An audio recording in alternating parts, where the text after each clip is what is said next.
امیر المومنین اپنے ایک صحابی کے ساتھ کوفے سے نکلے. فرماتے ہیں کوفے کے 2 فرسخ یعنی 5-6 کلومیٹر 7 کلومیٹر کوفے سے ذرا دور ہوئے. تو مولا کا صحابی کہتا ہے تا حد نگاہ قبریں تھیں، قبرستان. اور جیسے وقت غروب قریب آیا، سورج اترنے کے قریب آیا، تو امیر المومنین وہاں رک گئے. اور رکنے کے بعد علی نے کلام کرنا شروع کیا، باتیں کرنا شروع کی. اب کہتا ہے میری سمجھ میں نہیں آ رہے باتیں کس سے کر رہے ہیں، کیونکہ سامنے مجھے کوئی نظر نہیں آ رہا. اب میں نے کہا شاید مولا مردوں کو سلام کر رہے ہیں. السلام علیکم یا اہل لا الہ الا اللہ. یہ جملہ بڑا عجیب ہے کہ اے اہل لا الہ الا اللہ، ہم پر تمہارا سلام ہو.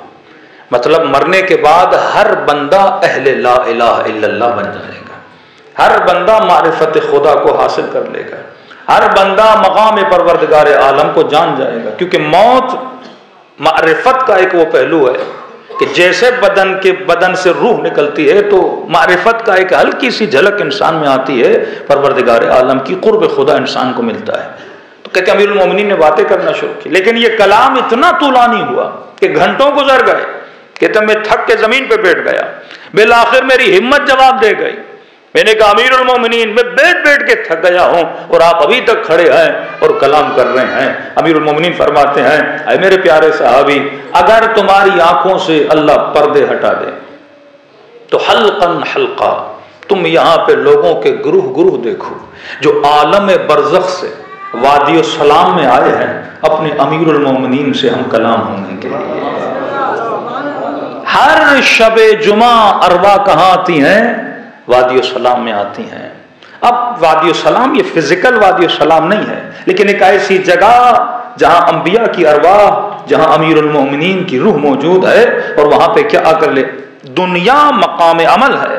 اب کئی لوگ کہتے ہیں مولانا کہ مرنے کے بعد عمل ختم ہے. ہم مرنے کے بعد کوئی عمل نہیں ہے کہ بندہ یہ کہے کہ مرنے کے بعد 2 رکعت نماز پڑھ کے اپنا عمل بڑھاؤں گا، 4 روزے رکھ کے اپنا عمل بڑھاؤں گا، 2 حج کر کے اپنا عمل بڑھاؤں گا، خیرات کر کے اپنا عمل بڑھاؤں گا. مرنے کے بعد کوئی عمل نہیں ہے. فرمایا مرنے کے بعد عمل نہیں ہے، لیکن علم حاصل کرنے کی اجازت خدا ضرور دیتا ہے. یعنی مرنے کے بعد عمل میں اضافہ نہیں ہوتا، لیکن مرنے کے بعد انسان کے علم میں اضافہ ہوتا ہے. اور جب ان ارواح کو وادی السلام میں لایا جاتا ہے اور اہل بیت کی محفل میں آتے ہیں تو ان کے وجود کے علم میں کیا ہوتا ہے؟ اضافہ ہوتا رہتا ہے. تبھی ایک شہید کی ماں، ایک ایرانی شہید تھا، کہتے ہیں ڈیلی جاتی تھی شب جمعہ رات کو اپنے بیٹے کی قبر پہ بیٹھتی تھی اور یہاں تک کہ صبح ہو جاتی تھی، زیارت عاشورہ پڑھا، قرآن پڑھا، مختلف اعمال انجام دیتی رہتی تھی. اور کئی دنوں کے بعد اس نے اپنے بیٹے کو خواب میں دیکھا. اب خواب کے عالم میں کیا دیکھتی ہے کہ بیٹا ماں سے ملنے کے لیے آیا ہے، یہ بھی اپنے بیٹے سے ملتی ہے. لیکن کہتی ہے میں دیکھتی ہوں کئی مومنین ہیں جنہوں نے سامان سفر باندھا ہے اور وہ کہیں جانے کی تیاری کر رہے ہیں. میں نے بیٹے سے کہا کہ میرے لال یہ کہاں جا رہے ہیں؟ کہ اماں یہ وادی السلام جا رہے ہیں، امیر المومنین سے ملاقات کے لیے جا رہے ہیں. تو میں نے کہا بیٹا تو نہیں جائے گا؟